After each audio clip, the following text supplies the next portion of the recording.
Today is a really big day for our Dodge Ram. It's also my birthday, which is a really nice treat. And here we have the Thurin track bar replacement to go on our second gen Dodge Ram here. It fits all 94 to 02 Dodge Rams, with the exception of the early 94 trucks. They have the Cobra style sway bar mount. Come in here quick. This here is not the Cobra style sway bar mount. This is the one you want that works nicely. The Cobra style one has a little metal bracket that comes way up here, and it will interfere with the bracket here. And that's really the only fitment note we have to go over. With our one important fitment note out of the way, we now have to thank CJC Off-Road. They actually sent this sway bar kit out as part of a full Carly pin top system. The rest of that system is off at powder coat at the moment. This here was also, the bracket was supposed to go to powder coat and be lollipop red, but the Colorado powder coaters let us down for long enough that now we have another road trip coming up, and I'm tired of waiting.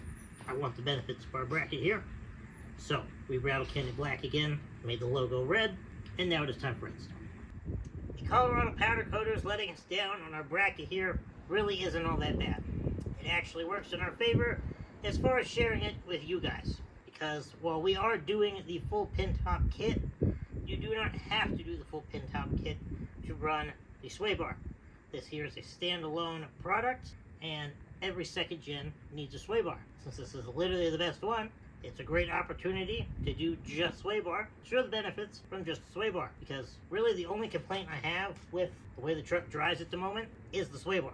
So this is literally going to fix all of that. It's a great example. And then once we get to the pin top kit, we will just get to see how much better it can be from what it should be. Alright, in the kit you'll get obviously your sway bar. Then you'll get the sway bar bracket. This textured finish, that's what I did. It will come this nice smooth powder coated black, and then the badge here is like a nice stainless finish. You got your instructions and your necessary bag of hardware. Now, per our instructions, the easiest way to get this installed, we have the truck on jack stands so that the truck is on its weight, and then we pull the wheels off obviously for the best access point. And then we do have with our jack here just the tiniest bit, just a little bit of lift on the front. You don't want a ton, but we just want to take the slightest bit of stress off the bolts once we undo them.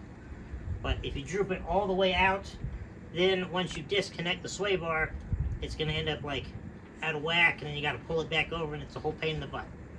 So don't do that. Now that we have it set up on the jack stands and we are ready to start removing things, since we are already at 3 inches of lift height, and we will be staying there once we get the Carly coils in, we do not have to adjust our bar here. It already comes preset to length for 1 to 3 inches of lift height, and it is nice and torqued, ready to go. So now we just have to come under here and get our factory bar removed after I tell you why it's so bad. Alright, so one of the biggest downfalls to your second gen track bar style, even if it says it's good on the alignment rack, that really means a whole lot of nothing. If you look right here, that ball joint style joint is just, it's not good. It's at a bad angle. When it wears out, it creates lateral movement, and literally the whole point of the track bar is to prevent lateral movement. And then because it's that style joint, it puts that weird like curve thing in the whole bar. And if you look at any newer Dodge Ram, none of the track bars are shaped like that, because it's just silly. Now over here on the passenger side, it's a little more tucked in here and hidden, but this side of the joint, there's a big rubber bushing in there. And what's rubber gonna do? Wear out really fast and cause movement. Or even when it's tight, it's still gonna move. Because, I mean, it's not like we're talking about an entire diesel front end here. This bar is supposed to accurately direct left and right and not wiggle at all. It just ain't gonna happen. It's really stupid that I forgot to video this while it was on the ground and had the wheels on it. But if you have someone take the wheel and just sit here and rock it back and forth, even with our 4th gen steering, our redhead gearbox, our steering gearbox brace, the Pro Forge adjustable track bar, our fresh control arms and whatnot, everything, all the basics you need to properly level the truck. You could still see that if you looked at this sway bar link and this coil here, the whole axle would sit there and wiggle under the truck. And so every time I would go to hit the brakes, or the road would tilt, or the road would curve, the steering would sit there and do that as well. The most obnoxious thing that bothered me the most was braking. Without holding the wheel, generally the truck would stop straight. But if you're holding the wheel and you hit them brakes, you'll really notice the axle either shifts left or it shifts right. And it gives a substantial pull, and it's just annoying. Now, how has Thurin fixed all of those problems? Well, the obvious, you can see the bar here. There is a little curve here, but generally speaking, it is at a much better angle. And then the biggest part is going to be the bracket here. Now, driver side wise, front, back, inner side of your frame here. Now, this here end of the track bar is going to sit right here. And it's going to have this nice beefy brace that's not going to flex. And it will put that angle nice and straight as it should be. And between that heim joint and over here, there is some rubber bushing here, but there's a giant metal sleeve in there. And that is going to cause way less deflection than that crappy little rubber bushing joint that all the other track bars use.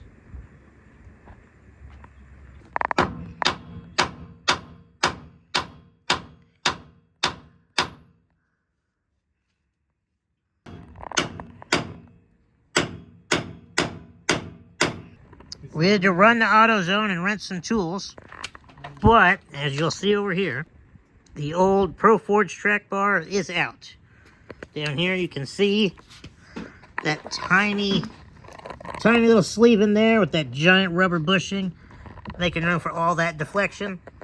And you look over here, you obviously don't want a completely solid track bar, but that is going to do wonders over that.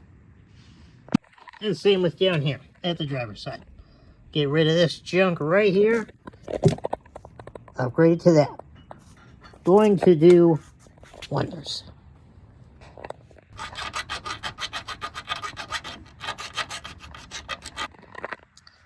Alrighty.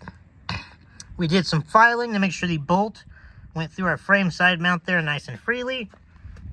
We have taken out the long gearbox bolt right there.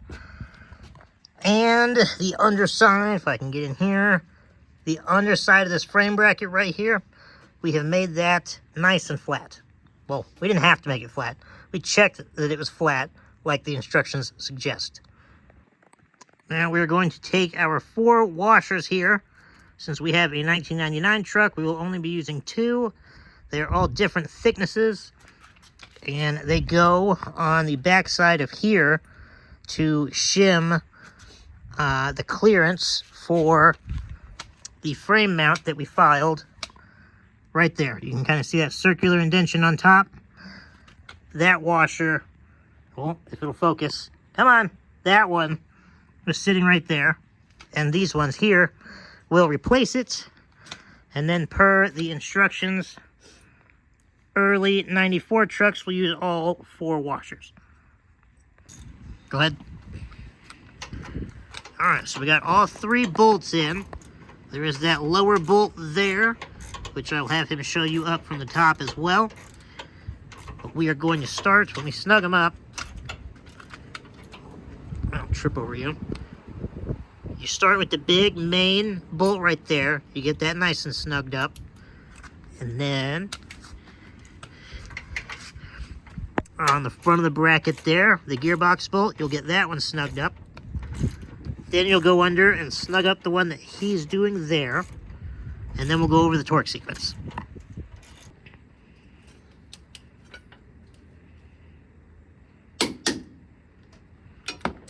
Gearbox bolt is first to 120 foot-pounds.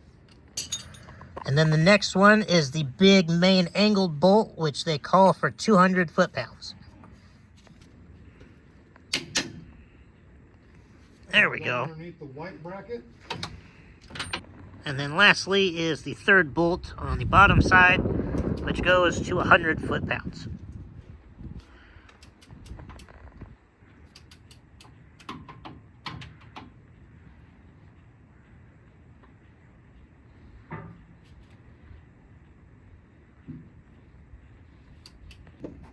So long I just sat here trying to video for that click, and I swear the second I turned it off is when it clicked.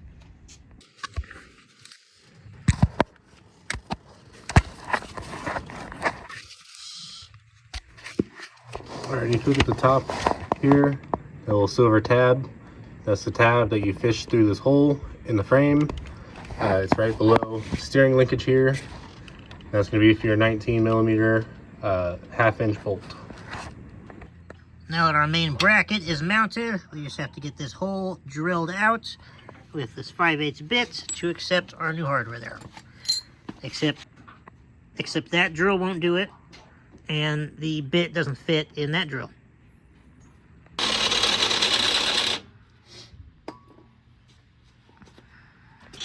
A little Harbor Freight special. We have insertion. Oh, there we go. Hole is the correct size.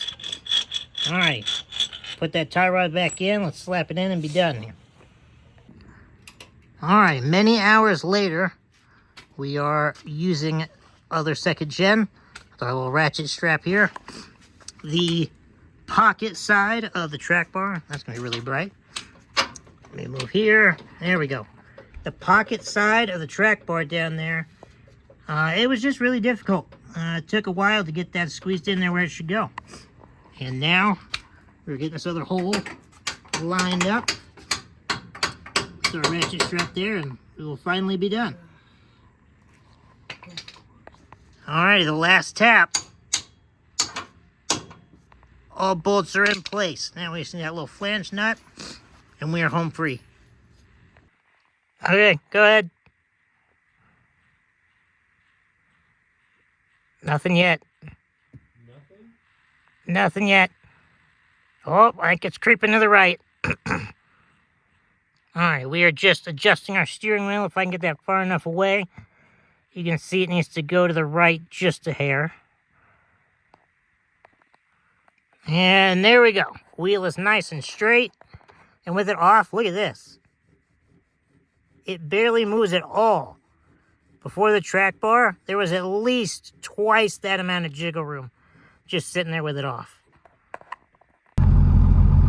Yes, now the next day, as you saw, it got dark and cold. But generally speaking, wow.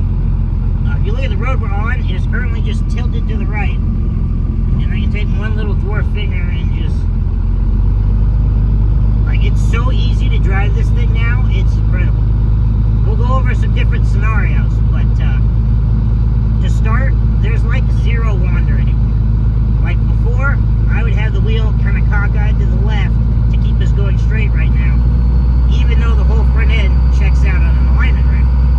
And that's because of that ball joint there and the big rubber bushing over there. So while it sat there, it was aligned. But then when you put it on the actual road, the axle's just sitting there flexing all under the truck. So then when you put a nice rigid setup like it should be on there, I mean, it could not be any more night and day. And I don't say that just because this is a sponsored video either. I fully had intentions of spending my money on this, and it meets every expectation I had, and then look at these little bumps. Before, it would just jostle the whole truck every time we hit one of these little cracks in the road. Just the most obnoxious little... You'd sit there like, and you'd cringe at every little bump. And you'd be like, why am I driving a second gen right now?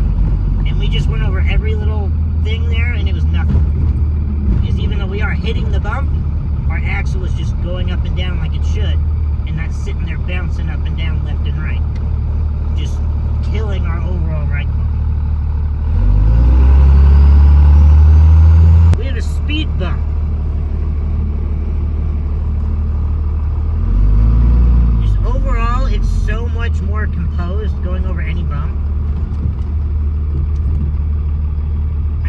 basically nothing. Absolutely nothing. And then this big old transition here into the road, there's like no bind or anything in the wheel. It's literally, it turns so easy. It straightens itself out. I thought it handled good before. And man, was I wrong. It was so bad. Now it is just so good. Two little fingers right around this curve. We're not having to correct it, change the angle or anything. We just point and shoot, and it goes.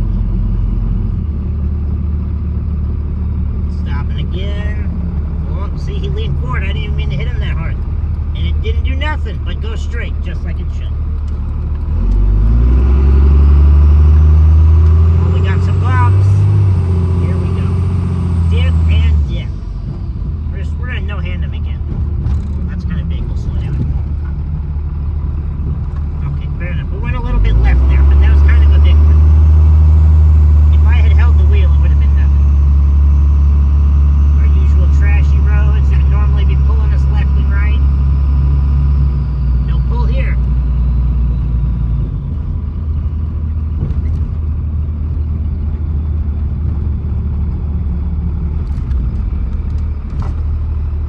That was a lot of brakes that time, and it was still just straight. Big old crappy bumps. And there's just literally every single thing we drive over is so much better. I mean, am I being dramatic over here, or is it pretty awesome from where you're sitting, too? I feel that it's slightly dramatized, but I can see that the wheel does not move at all, which is nice. Yeah, not dramatic at all. I don't know why you think I'd be dramatic. It's that good. It really is. Like, slightly dramaticness aside, it is that good. I couldn't be any happier with the handling characteristics of our auto. And we still have the whole kit to go. We got the Kings, and we got our separate long arm kit. The front coils, we're still sitting on stock coils up front, and it's riding this good. Move your hands so I can see.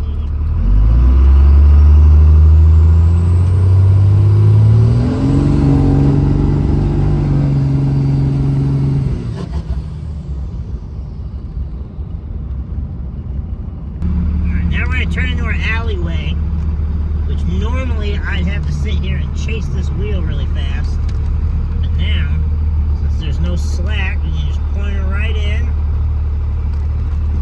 There's no binding at all. It's good. It's fantastic.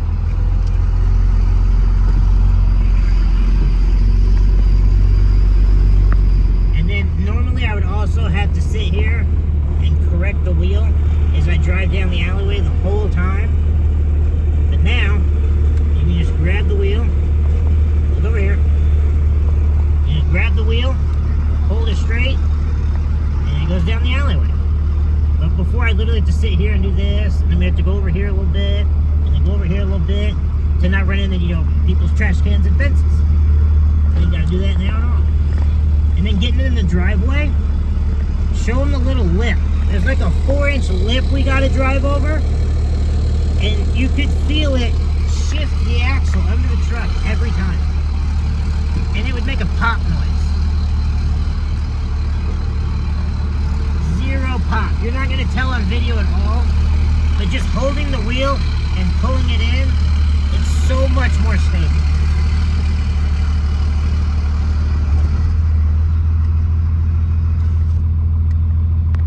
So this is only day 2 of driving on it. We're gonna pause, I'm gonna put some more miles on it. We're gonna take her out and about, go a little faster, have ourselves some more fun on some back roads, and give you some further opinion. So far, 110% pleased.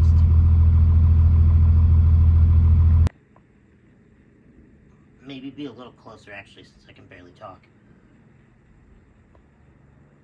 Fast forward a whole month in the future and about 3,000 miles down the road, and so far results are still good.